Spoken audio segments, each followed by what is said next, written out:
Okay, hi everybody. Hope you are all doing well. Okay, well, so in today's class, let us see how to solve simultaneous equations. Okay, so there are two methods that we are going to be seeing. One is solving the simultaneous equations by the Gauss elimination method, and the second one is by the matrix inversion method.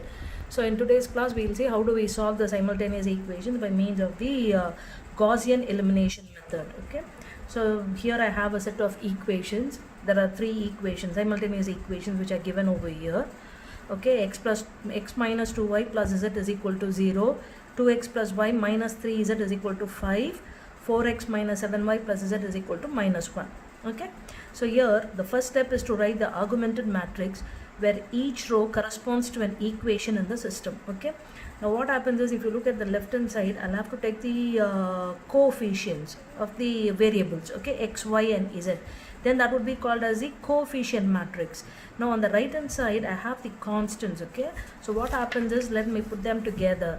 So the coefficient matrix along with the constants on the right hand side put together, then now that would be called as my augmented matrix. Okay, you understand, right? I take the coefficients of the variables, put them here, x, y, z of the three equations. On the right hand side, you're going to be writing the constants. Okay, the constants, this put together would be called as the augmented matrix. In order to differentiate this two, I've drawn a vertical line over there. வேணும்னா வச்சுக்கலாம், இல்லைன்னா அதை விட்டுடலாம். The line is not only for your understanding that we have put the line over there. Now in this Gauss elimination method, you'll have to do row operations such that the elements of the elements below the diagonal matrix, okay, diagonal of the coefficient matrix, are zeros. Now can you see 1 minus 2 1? Now the diagonal elements will turn out to be 1 1 1 minus 3. Okay, now these constants are going to be as such. Now what we'll have to do is, we'll have to do row operations so that the elements below the diagonal matrix, okay, below the diagonal, the elements below the diagonal now become equal to 0. You will have to do suitable row operations so that it can be realized. Now this kind is said to be the echelon form. Now, so the augmented matrix will now have to be in Gauss elimination method. The aim is to make this augmented matrix realize its echelon form. Okay, so which means that the elements below the diagonal will have to be now made 0 by making use of suitable row operations. Okay, so I think you understand so far.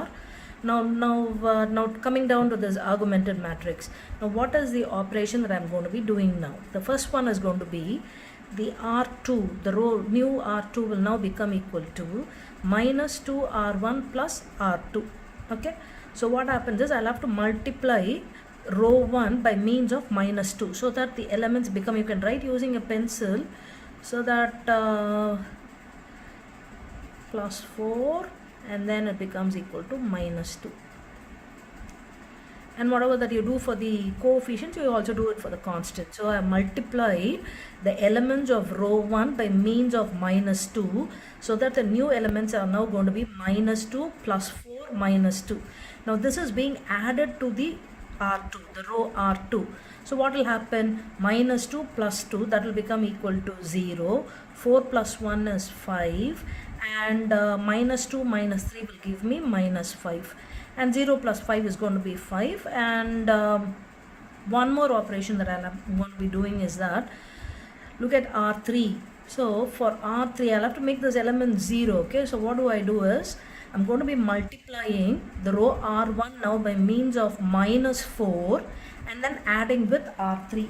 When I multiply, what will happen to this new elements? Oh, I thought I should use a pencil. So okay, now this will go. No, remove it. If you write using a pencil, I think that will be relatively easier. So the new elements will now be minus 4. I'm multiplying by 4. Okay, so minus 4, plus 8, minus of minus will give me plus, and this will become minus 4, and once again this is going to be remaining as 0. Now we are going to be adding to R3, minus 4 plus 4, now that will become equal to 0. 8 minus 7 will give me 1, and minus 4 plus 1 is going to be minus 3, and 0 minus 1 is going to be minus 1. Okay, So now this is going to be the new augmented matrix that I've obtained. Now what happens is, still I've left to make this 1 to be equal to 0. Okay, see the diagonal elements, below the diagonal elements, below the diagonal, the elements will have to be made 0, which means that still I'll have to make this be equal to 0, because it happens to be a 1. Okay, so which means that what do I do with a 1 over there? Okay, so what do I do is, I interchange the rows. Okay, I'm going to be swapping the rows R2 with R3. I'm going to be swapping off the rows with R2 with R3. Okay, because it becomes easier. So I'm not affecting the first one. So -2, -1. The first row remains as such. Now I'm interchanging the two rows. Okay, so this will become 0, 1. You might ask, like, all the problems are going to be in a similar fashion or what, but no, that's what you'll have to be alert. And then this is one of the simplest methods of doing it, and you'll understand as to why are we keen on making those elements equal to 0. Okay, so what happens is, I've interchanged R2 with respect to R3. So my new matrix is going to be once again 1, -2, 1, 0, 1, -3, 0, 5, -5.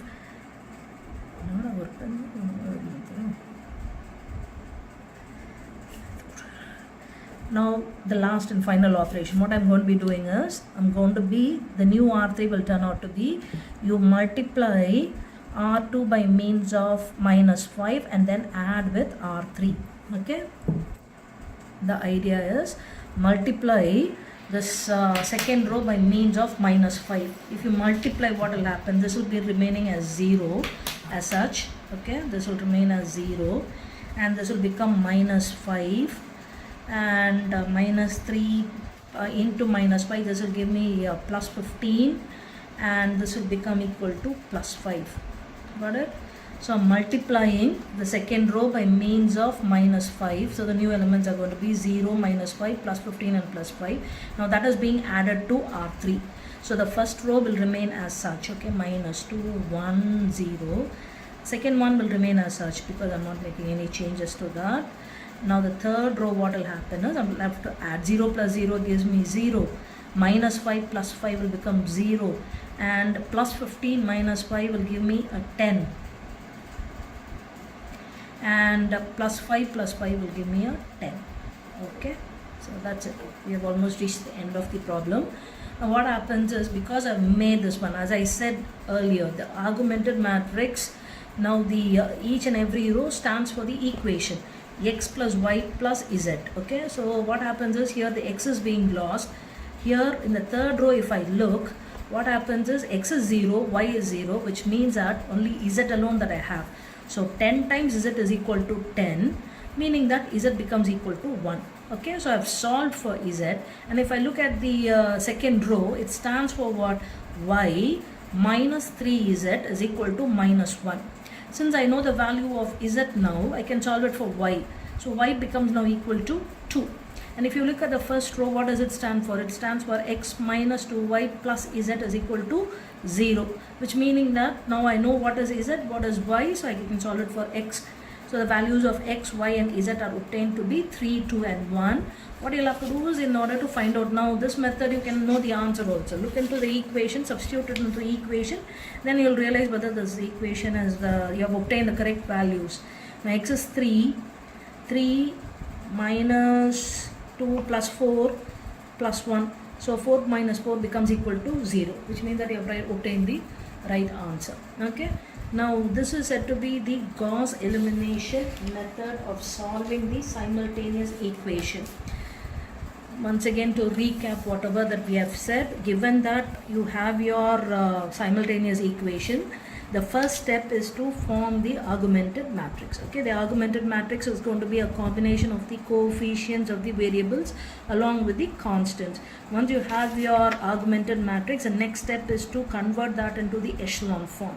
Echelon form meaning that the elements below the diagonal of the coefficient matrix, do not touch the constants, okay, only the coefficient matrix. The elements below the diagonal of the coefficient matrix will have to be converted to, will have to be made 0, meaning that this is said to be the echelon form. And now that echelon form, in order to convert this augmented matrix into the echelon form, you can do a lot of row operations as well as column operations, so that this is being realized. Once you have done that, meaning what? The first row stands for x, y, z. The second one is only y and z, and the third one stands only for the z. So which means that directly you obtain the values of z, now y, and then x. Now this is the homework problem that I want you to solve. X plus 4y minus z is equal to minus 5. X plus y minus 6z is equal to minus 12. 3x minus y minus z is equal to 4. Okay. Now the second problem will turn out to be, one other problem that I would like to give you is a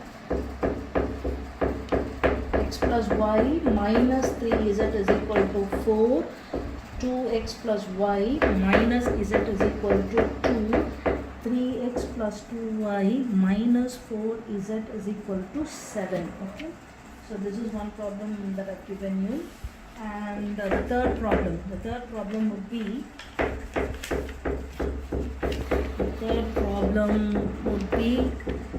x plus y plus 2z is equal to 9. 2x plus 4y minus 3z is equal to 1, and 3x plus 6y minus 5z is equal to 0. Okay, so I want you to solve all the three problems and get to be send it by this weekend. I'll give you time until this next Monday. Okay, I think you have understood whatever that I've taught you. In case if you have got any doubts or any clarifications, kindly ask me. Okay. Yeah, bye.